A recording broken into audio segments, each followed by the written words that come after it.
Polda Metro Jaya menetapkan status tersangka terhadap Buniyani, pengunggah video pidato Basuki Cahayapurnama di Pulau Seribu tentang surat Al-Maidah ayat 51 yang kemudian menimbulkan polemik dugaan penistaan agama. Penetapan status tersangka kepada Buniyani ini berdasarkan laporan terkait tindak pidana penghasutan yang berbau sara.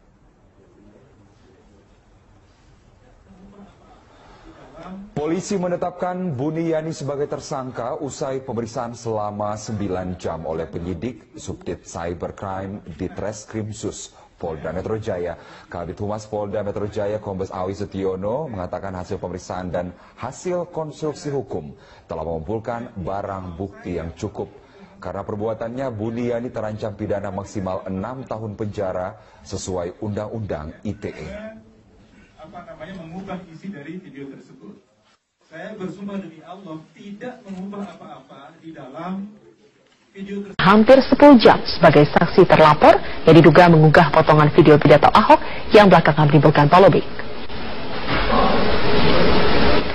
Buniyani ditetapkan sebagai tersangka karena melanggar pasal 28 ayat 2 Undang-Undang Nomor 11 Tahun 2008 tentang ITE. Yang bersangkutan diduga melakukan pencemaran nama baik dan penghasutan sara. Buniyani datang ke Polda Metro Jaya dengan didampingi tim kuasa hukumnya dari Himpunan Advokat Muda Indonesia Rabu pagi.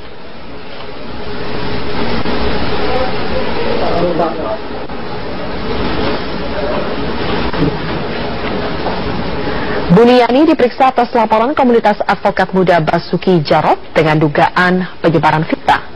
Buni membawa sejumlah bukti pendukung, diantaranya bantahan bahwa dirinya bukan pengunggah pertama potongan video pidato Ahok ke media sosial.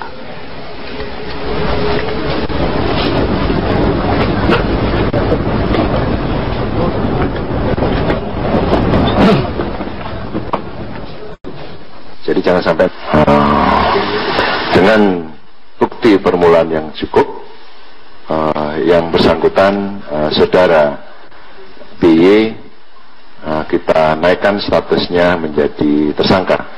Bahwasanya yang bersangkutan dari tuduhan persangkaan oleh pelapor terkait dengan pencemaran nama baik dan penghasutan sara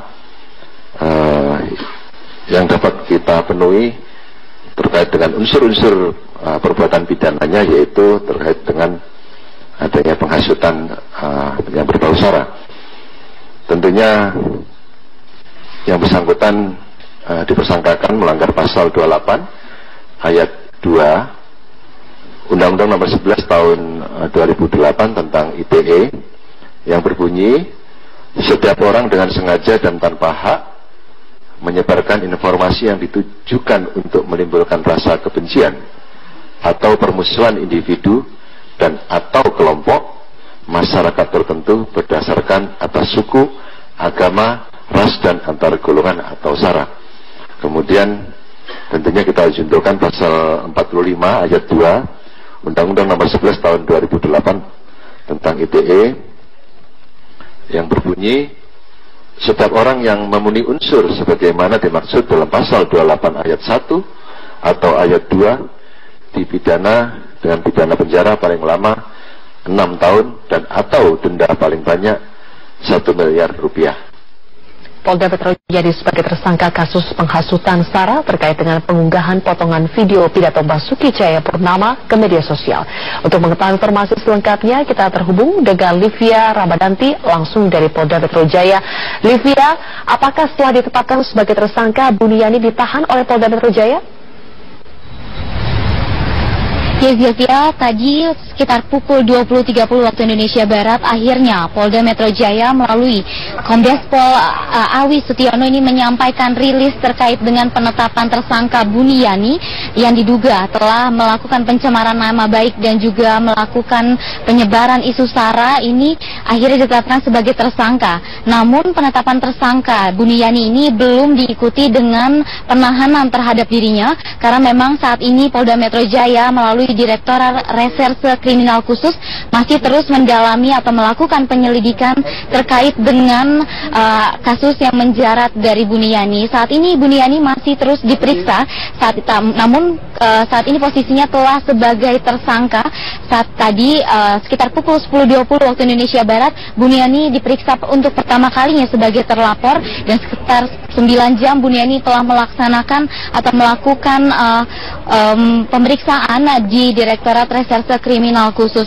Ada beberapa poin yang tadi disampaikan oleh Awi Setiono bahwa penetapan Buniyani sebagai tersangka ini karena telah memenuhi 4 bukti permulaan, yaitu keterangan saksi, keterangan ahli, surat, dan juga petunjuk. Dan Buniyani ini ditetapkan sebagai tersangka karena telah diduga atau melanggar 2 pasal sekaligus, yaitu pasal 28 ayat 2 Undang-Undang Nomor 11 Tahun 2008 tentang ITE, yang juga diikuti dengan pasal 45 ayat 2 Undang-Undang Nomor 11 2008 tentang ITE juga.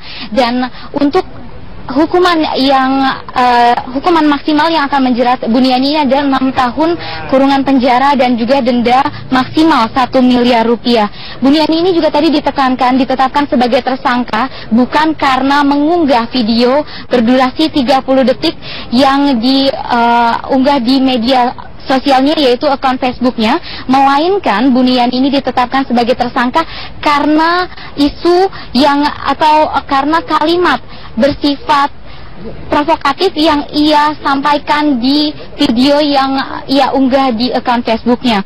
Inilah yang menjadi penetapan sebagai tersangka Buniyani, karena menurut dari keterangan penyidik ini, Buniyani ketiga kalimat paragraf ini berdasarkan hasil dari penyelidikan ini, bahwa di sana kita dapat menyangkakan Buniyani ini ke dalam pasal 28 ayat 2 Undang-Undang ITE.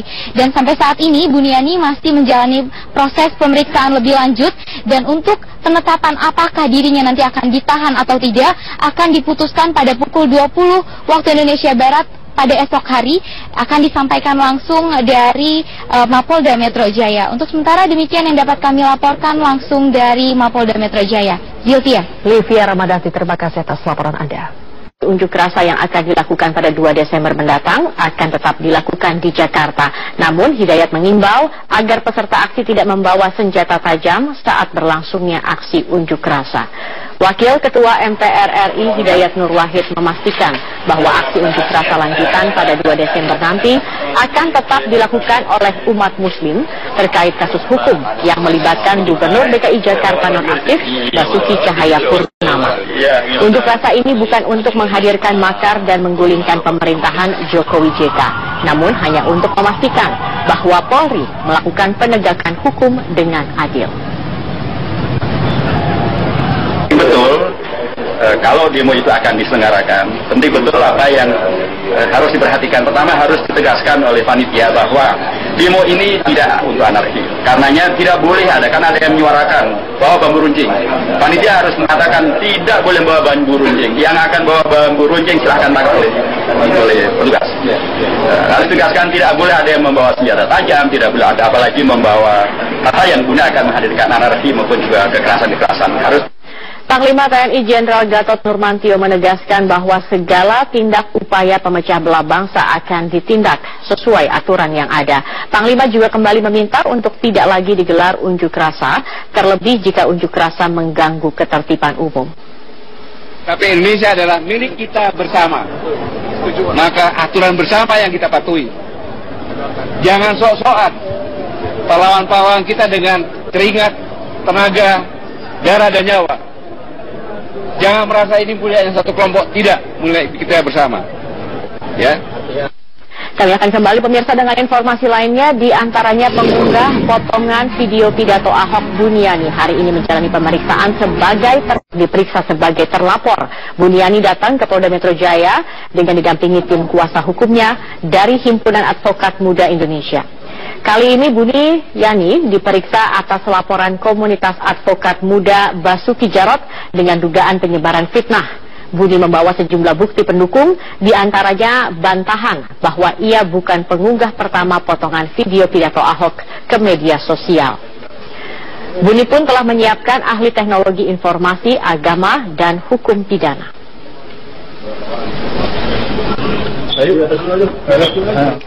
Ketua Front Pembela Islam Rizik Syihab hari ini dimintai keterangan oleh penyidik Bareskrim Polri. Rizik Syihab dimintai keterangan sebagai ahli dari pihak pelapor atas kasus dugaan penodaan agama yang dilakukan oleh Basuki Cahayapurnama. Usai diperiksa selama 3 jam, Rizik mengaku telah memberikan keterangan tambahan guna menyempurnakan berita acara pemeriksaan terhadap dirinya sebagai ahli agama dari pihak pelapor, yakni Ketua FPI DKI Jakarta Muhsin Alatas. Keterangan tersebut mulai dari dalil-dalil serta membawa bukti-bukti baru, salah satunya sebuah buku karangan Ahok.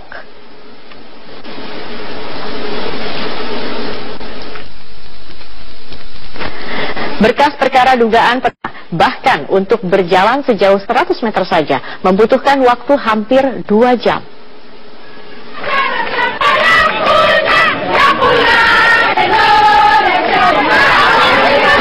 Ahok didampingi sejumlah anggota tim pemenangan belusukan di kawasan perumahan warga Pulau Mas, Jakarta Timur. Dalam belusukan kali ini, pada awalnya Ahok mengaku ingin melihat permukiman yang dulunya kerap menjadi wilayah langganan banjir. Namun kini telah berkurang setelah normalisasi sungai selesai dilakukan. Tingginya antusiasme warga disambut baik oleh Ahok, bahkan untuk menyusuri rute belusukan yang hanya berkisar 100 meter, ini membutuhkan waktu hampir 2 jam lamanya.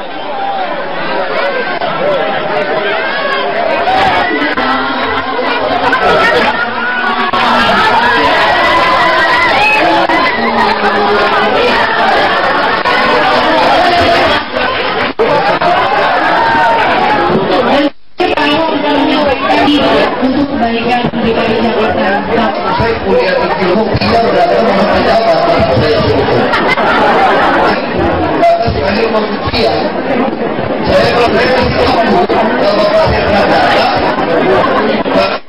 Calon Gubernur dan calon Wakil Gubernur DKI Jakarta nomor urut 1 Agus Harimurti Yudhoyono dan juga Silviana Murni hari ini berkampanye dengan mengunjungi sejumlah pulau di Kepulauan Seribu.